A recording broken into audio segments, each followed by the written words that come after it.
Brothers and sisters of Boys Brigade Malaysia, I celebrate with you all your 75th anniversary. What a milestone in the life of Boys Brigade Malaysia indeed. And to be able to connect with all of you, although not in person but online, we thank God for technology that is available. I've been asked to speak on the subject of beyond the uncertain. We are living certainly in very uncertain times in the midst of this global pandemic. Sometimes shut in, under lockdown. We're isolated, lonely, sometimes even discouraged, if not even depressed. Friends, in such times of uncertainty, insecurity, we are concerned about what is beyond the uncertain. And therefore, friends, you and I must know, what can we be certain about beyond the uncertain? And here it is for all of us from Scripture. Firstly, friends, we are certain about Jesus Christ, whereby Hebrews chapter 13 and verse 8 tells us like this. Jesus Christ is the same yesterday and today and forever. Friends, Jesus does not change at all. He is there with us, for us, in us and around us. And for this, we can be sure and certain that He's with us every step of the way. Therefore, the certainty of Jesus. Secondly, friends, our faith in Christ is certain. Why? Because Hebrews chapter 11 and verse 1, it tells us, now faith is being sure what we hope for and certain of what we do not see. Friends, our faith is based on evidence. It is not conjecture. It is not something that somebody cooked up, as it were. Something where there's evidence to prove, for example, about the resurrection of Jesus Christ from the dead. In fact, there is one Cambridge lawyer by the name of Frank Morrison, an atheist at that time, trying to disprove that Jesus ever rose from the dead. He says, if I can do that, I've demolished a Christian faith. In fact, you know what? He took many hours and months to really try to go to research to disprove it. He was in fact proof otherwise. And he came up with a book called Who Moved the Stone? Frank Morrison has become a Christian in the process. Like, you can get all the book, friends, read it and be challenged in the process that our faith in Christ is certain indeed. Thirdly, friends, death is certain as well. Why? Because here in Romans chapter 6 and verse 23, Paul writes, for the wages of sin is death, but the gift of God is eternal life in Christ Jesus our Lord. Why should we have to die? Well, doctors tells us it is old age, it is disease. But we all know young people die as well. Healthy, strong people drop down and die as well. Why should we have to die? Because we are all sinners. And that's the reason why here Paul writes, for the wages of sin is death. Because we are all sinners, we all have to die. That's a reality. And so, friends, death is certain. But there's a fourth thing. The word of God is certain as well. And so Jesus says to us like this in Matthew 24 and in verse 35. Heaven and earth will pass away, but my words will never pass away. Friends, the word of God, this book, the Bible, it's the most important book in the whole world. This book, the word, will never pass away.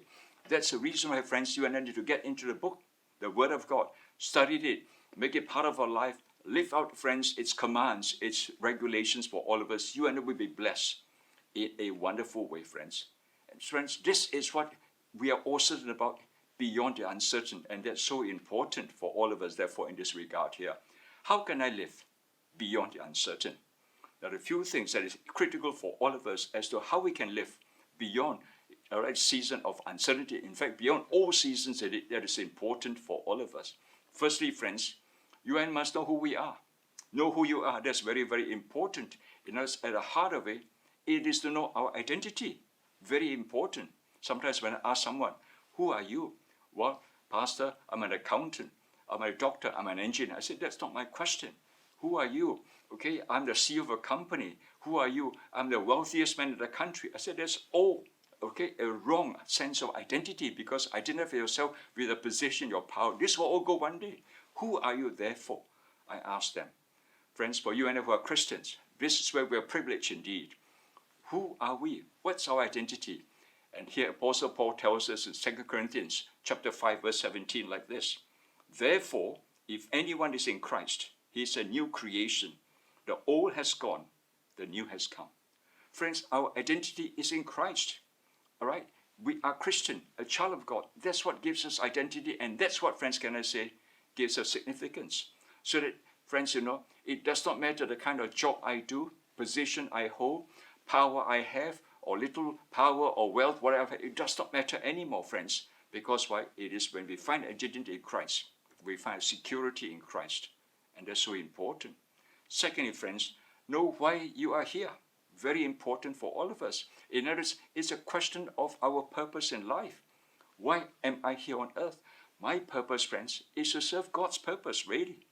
And that's how Apostle Paul puts for us like this in 1 Corinthians 10:31. Whether you eat or drink, whatever you do it all to the glory of God. See, our purpose, my purpose here, is in order we may glorify God in everything we do. That we are here to serve God's purpose, God's pleasure, God's honor, and God's glory. And that's very important for all of us. I asked a businessman, okay, why are you in business? Well, to make a lot of money in the righteous manner, of course. I said, that's a wrong purpose. Or to avoid employment of people. Or maybe to make lots of good money, honest money, and to give to church. Well, all these are appreciated, okay? But I said, this is not the purpose of why you should be in business as a Christian. You see, our purpose is basically one and one only. To glorify God in my business, in my work, in my responsibility, in everything that I do. And that's very important, that the honor and glory of God is at stake, therefore, in what I'm doing in serving God's purpose in this regard here. Therefore, if it is so, it means there are certain things I cannot do because it does not honor and glorify God. Certain business I cannot get involved in because it does not honor and glorify God. Certain jobs I cannot hold because it does not honor and glorify God. Friends, that's where it is so important, friends, for you to be certain about that my purpose is to honor and glorify God. But there's a third area that you and I must be very clear about, which is know where you are going, where we are going as a people of God. And that's very important, which is a question, friends, of destiny. Where am I going to end up at the end of it all? And this is where, can I urge you, this is so important, friends, to know at the end of life, where are we going to end? I trust, my friends, it will be at the end in the presence of God with Jesus forever. And that's what heaven is all about. In other words, friends, we must be sure about our faith in Christ, because it is faith in Christ that guarantees our destiny for the future, where are we going to end at the end of it all. And so therefore, my friend, if you're not yet a Christian, can I urge you, challenge you, and this is so important for every one of us. You see, I came from a non-Christian background, a Buddhist background actually. I was searching for meaning and purpose of life. It is out of that struggle I came to faith in Christ. And I thank God for that. Now knowing, okay, my faith in Christ, I know my purpose is to serve God's glory and God's honor. But also more than that, I know my destiny, that I'm destined for heaven to be with Jesus forever. I trust, my friends, all of us in this conference will be able to experience, okay, the whole area of a clear destiny for every one of us. We're going to arrive at the end of life. Because life is short and time is precious. In a twinkling of an eye, so many years for many of us have passed by. For me, it's like 70 years old, just like this, friends. And that's the reason why it is so important, very urgent to make sure and be clear about our destiny in life. Friends, fourthly, know where we belong. Know where you belong, which is a question of community. We all need to belong somewhere, and that's very important for all of us, isn't it? Now, in an urban context, why is it, for example, there are pubs and there are clubs? See, in the case of pubs, people gather together to try to recreate community that has been lost to urbanization. In a large city, for example, people don't know one another, even along the same road sometimes, isn't it? And therefore, we want to recreate this kind of community when we gather together, right, in a pub, where we call it happy hour, whereby 4, 5, 6, 7 of us get and create community or recreate community for all. Because why? We all long and desire to have a sense of belonging somewhere like this. But friends, can I say, you and I who are Christians, we are really privileged by God. Because wherever we are, there is always a community we can belong to. A community of God's people anywhere in the world. And it's so important. It just reminds me, only just yesterday, for example, all right, a lady texted me and said, Pastor, my son, whom you led to faith in Christ in DUMC, is today working in London. All right, is it possible to connect him with some Christians? Right away, we spring into action, and today he's connected right now, okay? And to make sure that he's part of a community whereby he doesn't need to struggle in the whole area of loneliness or being by himself.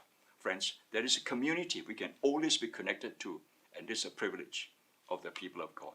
But there's one final thing, friends, you and I must know. Fifthly, know whether there is worth or value in life, which is, friends, a question of significance. Why? Because nobody wants to feel insignificant. To be told you're useless, you're lousy, you're no good is a terrible thing, isn't it? And sometimes that's what happens to all of us. Sometimes even in our home, when we're told by our parents, how can, for example, you cannot be like your sister who's a professor at university? How can we end up only as a motor car mechanic? What's wrong with you? Which is so sad, friends. When we are told things like this, making us look so small, so insignificant in life. All of us, whoever we are, friends, it is normal and natural that we want to have a sense of worth and value and therefore significance in life. Let me share with you this instance. I was traveling in South Africa, actually in the city of Cape Town. And I told my wife, whilst we're walking around the city, I need to look for a toilet somewhere to use. And I found this public toilet. As I walked into this public toilet, there was a black South African cleaner, and he was cleaning the toilet. As I walked in, you know what he said to me? He said, "Welcome, sir, to my office." I was really impressed. You know why? Here's a man who feels significant even working as a toilet cleaner. You see, for him, where I work, it's my office, isn't it? Why? You Malaysians got a problem? I've got no problem even working in a toilet. In other friends, he was proud about his work. Not only that, friends, where he worked is in his office. So you know what, friends? Here's a man who finds even worth, significance, and value, even as a toilet cleaner. And so, friends, can I say, it does not matter the kind of work we do, as long as we put our heart in and give our level best, because why? My identity is not in the work I do, it's the position I hold, the power I have, or the wealth I possess. Nothing of this, or even the car I drive in, nothing like this, friends. My significance is in Christ, and that's where I find my security. That's where I find my significance. And that's so important, isn't it, for all of us as a people of God. Not only, friends, beyond uncertain, we must know what is certain. Beyond uncertain, we must know really who we are at the end of it all. But finally, friends, beyond the uncertain, what is needed for all of us, especially in these uncertain times for every one of us. What is needed in uncertain times? Firstly, my friends, the need for clarity. You and I need to be very clear as to who we are. Why am I here? Where am I going, as I said just now? Because we are unclear, then we're just wandering through or meandering through life with no sense of purpose, with no sense of passion whatsoever in whatever we do, which will be so sad, isn't it? So there's a need, my friends, for real clarity in life as to who we are, what we are. So we spend our time well. We engage in activities that's meaningful and fruitful, so that at the end of it all, when we look back one day, my friends, we'll be so grateful to God that He has enabled us to use our time and our life wealth on earth. But the second C, there is importance, commitment. What should also be my commitment in such uncertain times? At the heart of it, my friends, commitment to God and to the cause of the Lord Jesus Christ. And for every one of you in the Boys Brigade here in Malaysia, commitment to the BB cause, as it were. Seeking, for example, to impart generations of people below you, helping the many, for example, schools, colleges, university, helping the many people around you to ensure that life is well lived in a wonderful manner. To seek to multiply yourself in the lives of younger ones around you. To seek to make time to disciple them, help them, counsel them, and enable them to really grow up to become strong in the Lord Jesus Christ. Friends, to be able to do that, first and foremost, we ourselves must be strong. Because you've got to build people up strong. If you're not strong, it is not possible to do so. So I trust, my friends, you'll take time with God. Take time with God's word.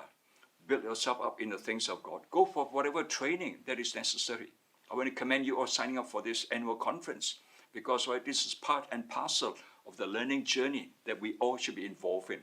So I pray, my friends, wherever there are times for training, teaching, coaching, go for it. Why? Because it is in a process we're built up. Then we are clear about our cause, clear about commitment, so that as we give our lives to it, my friends, it will be well used to God's honor, for God's glory.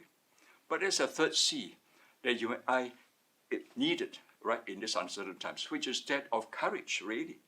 See, many times in what we're going through right now, there's a sense of fear and uncertainty in the lives of so many people. And you can't blame them because it's so unpredictable. It's a hope and a future for many of us. Friends, in Jesus, there's clarity of hope and a future for us. And therefore we can step in courage to trust God, that we walk by faith and not in fear. And that's very important for all of us. I think of this man, Eric Liddell, a Scottish man who has been really gifted by God in running very fast. Some of you might have heard of him. In fact, what happens is that he trained himself hard for the 1924 Olympic Games, all right, in Paris. All right, and he was really very, very good, all right, in the short sprints, 100 meters, 200 meters. And so he worked himself very, very hard, preparing himself for the Paris Olympic Games. But unfortunately, in the 100 meters race, which is most likely will get either gold, silver, or bronze, the hits were held on a Sunday. And he, being a committed Christian, right, would take a stand, courageous to say no to that which will compromise his faith, at least for him in this instance here like this. And so, friends, you know what happens? In spite of plea from British Olympic officials, he says no because of his commitment to his faith, and therefore basically giving up his medal hopes. But he entered himself for the 400 meters, tried his level best, prepared his best. You know, friends, he won. He went all the way to the finals. Just before he ran for the final, someone slipped him a paper, 1 Samuel chapter 20 and verse 30, where it says, "He who honors me, I will honor." Friends, you know what? Not only he won the race, to the surprise and shock of everybody, not in Britain, across the whole world, he broke the Olympic and the world records. All right? And here it is, friends, a person who stood firm for his principles, and God has honored him in process. But more than that, you know what? At the height of his athletic career of fame and everything else, he packed it up to go as a missionary to China at the age of 23 and served there for the next 20 years in China. That time, friends, in the early 1920s, China was in turmoil, lots of banditry, right, thievery and everything else around. In the midst of all the uncertainty, he was courageous to step in and trust God to protect him. Friends, we may say a life wasted, as it were, but not at all. To this very day, we are talking about him. In fact, there's a movie made about him and about his life called Chariots of Fire in 1981 that they came out. It won 4 Oscars, in fact. If you will not watch it, go and watch it for yourself, Chariots of Fire. You will really bless, encourage, and inspire you about the life of this man. So friends, you know, what is needed during these uncertain times? It is one of clarity. Secondly, friends, of commitment. Thirdly, one of courage. Fourth and finally, friends, it is one of community. We need to belong. And this is where, as I said, you and I are privileged. There is a company of the Boys Brigade or in the fellowship of the church we can all be part of like this, whereby there is support and encouragement and prayer, whereby we continue to mutually inspire one another on a journey of faith, whereby together, friends, we can give thanks to God for his grace upon our lives. And together as we run this race, friends, the chances of finishing well is so much greater than if we're trying to run ourselves on our own, isn't it? And so, friends, you know, here is a privilege of you and I as God's people, that in the midst of the uncertainty, we can be sure and certain in this race of life. So we run well, finish well, to God's honor, for God's glory. And I trust, my friends, you all in BB Malaysia will be used by God to impact this generation and generations beyond until Jesus Christ comes. So that one day, not only give thanks to God here on earth, but give thanks to God in heaven for the life well lived to God's honor, for God's glory. God bless all of you. Let me pray. Our Father, I want to give you thanks and praise for Boys Brigade Malaysia in this 75th anniversary. What a milestone. Oh God, what leadership that has been exercised by the many who have gone ahead, oh God, over the decades. I give you thanks and praise for all these great people, oh God, of yours. Blessed generation, Father, I pray, build everyone up in you and the things of yours, and use them mightily, Father, I pray, oh God, to themselves be built up in the process, but also, Father, I pray, multiply themselves in the hearts and the lives of many, oh God, around them and after them.